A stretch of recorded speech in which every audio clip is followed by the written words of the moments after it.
As salas da academia, com suas imponentes prateleiras de conhecimento, sempre exerceram um certo fascínio.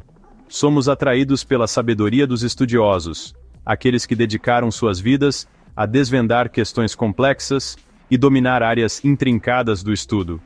É tentador, então, presumir que a liderança dentro da fraternidade de Deus, um reino mergulhado em profundidade espiritual e nuances teológicas, naturalmente recairia sobre aqueles com as credenciais acadêmicas mais impressionantes. Mas será que apenas aqueles que escalaram os picos da compreensão teológica devem ser encarregados de guiar outros em suas jornadas espirituais? Pode o profundo conhecimento das Escrituras e a profunda compreensão teológica serem os únicos pré-requisitos para pastorear o rebanho de Deus? A mente humana, sempre ávida por ordem e estrutura, encontra conforto em hierarquias claras de autoridade. Somos naturalmente inclinados a depositar nossa confiança naqueles que parecem possuir conhecimento e compreensão superiores. Quando se trata de questões de fé, essa inclinação pode se manifestar como uma crença de que apenas aqueles com formação teológica avançada, aqueles que podem dissecar as Escrituras com precisão cirúrgica e se envolver em intrincados debates teológicos, estão aptos a liderar congregações e fornecer direção espiritual.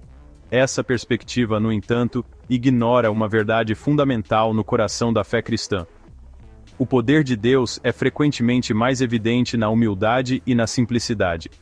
A vida e os ensinamentos de Jesus Cristo representam uma poderosa contranarrativa à noção de que a liderança espiritual é domínio exclusivo dos eruditos.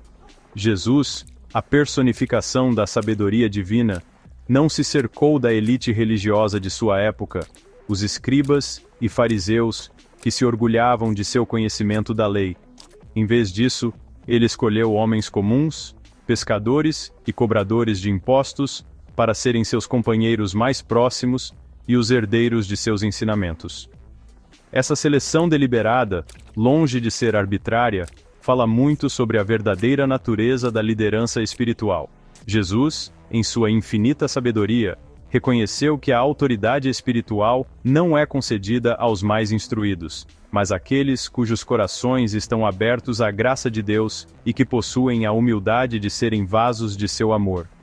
Não é o acúmulo de conhecimento que qualifica alguém para liderar no reino de Deus, mas sim a transformação do coração e a disposição de se render à vontade de Deus. Essa verdade essencial, muitas vezes esquecida em nossa busca por méritos acadêmicos e sofisticação teológica, está no cerne da liderança cristã. Os evangelhos nos oferecem um vislumbre da vida daqueles que Jesus chamou para serem seus discípulos. Esses não eram homens de intelecto elevado ou origens prestigiosas. Eles não eram estudiosos mergulhados nas complexidades da lei religiosa, nem eram professores renomados ou oradores carismáticos. Eram em sua maioria homens simples e trabalhadores, de origens humildes, cujas vidas estavam profundamente entrelaçadas com os ritmos da natureza e as demandas de seus ofícios. Pedro, André, Tiago e João, os pescadores que deixaram suas redes para seguir Jesus, personificam esse espírito de devoção despretensiosa. Esses homens, longe de serem escolhidos por sua destreza intelectual ou posição social, foram atraídos por Jesus pelo poder de sua mensagem e pela autenticidade de seu amor. Eles estavam dispostos a abandonar seus meios de subsistência, seu conforto e suas rotinas familiares, para embarcar em uma jornada de fé, ao lado de um mestre que desafiou suas suposições e os chamou para um propósito mais elevado. Sua falta de treinamento religioso formal, em vez de ser um obstáculo, tornou-se uma fonte de força, permitindo que abordassem os ensinamentos de Jesus com corações abertos e mentes descomplicadas. A jornada dos discípulos não foi isenta de desafios. Eles lutaram com dúvidas, medo e incompreensão.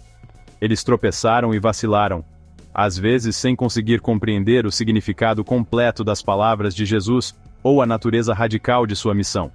No entanto, por meio de seu compromisso inabalável com seu mestre e sua disposição para aprender e crescer, eles foram gradualmente transformados.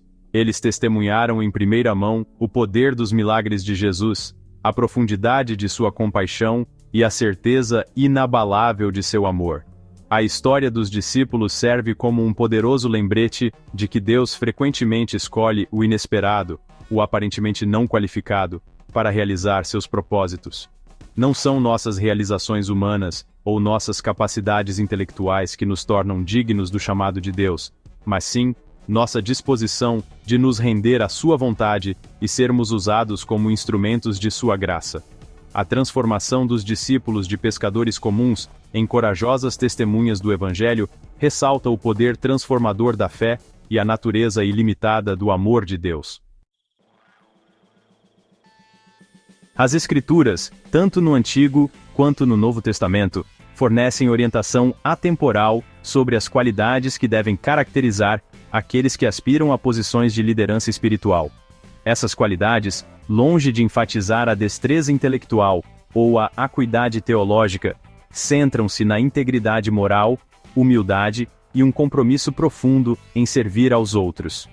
O apóstolo Paulo, em suas cartas a Timóteo e Tito, descreve as características daqueles que pastoreariam as primeiras comunidades cristãs, enfatizando traços como autocontrole, hospitalidade e um amor genuíno pelo que é bom.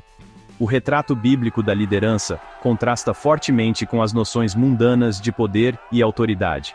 No reino de Deus, a verdadeira liderança não se trata de exercer poder sobre os outros, mas de capacitar outros a viver vidas com propósito e significado. Não se trata de buscar reconhecimento pessoal ou acumular influência, mas de servir desinteressadamente às necessidades dos outros e apontá-los para a fonte de toda verdade e amor. A ênfase bíblica na humildade, uma virtude frequentemente desvalorizada em nossa sociedade orientada para realizações, ressalta a importância de reconhecer nossa dependência de Deus e nossa necessidade de sua graça. O chamado à liderança espiritual, conforme descrito nas Escrituras, não é um chamado ao privilégio ou prestígio, mas um chamado ao sacrifício e ao serviço. É um chamado para incorporar o amor de Cristo em tudo o que fazemos, para sermos exemplos vivos de seus ensinamentos e para guiar outros para uma compreensão mais profunda da graça de Deus. Os padrões bíblicos para a liderança, enraizados em virtudes atemporais como integridade, compaixão e humildade, fornecem um contraste gritante com os critérios frequentemente superficiais pelos quais julgamos a liderança no mundo secular. As Escrituras nos lembram que a verdadeira liderança espiritual não se trata de títulos ou posições, mas da postura de nossos corações. Trata-se de cultivar um relacionamento profundo e duradouro com Deus, permitindo que seu Espírito trabalhe através de nós e usando nossos dons e talentos para servir aos outros. O modelo bíblico de liderança, baseado na humildade, integridade e um profundo amor a Deus e ao próximo, oferece uma alternativa convincente aos modelos de liderança frequentemente egoístas que permeiam nosso mundo hoje.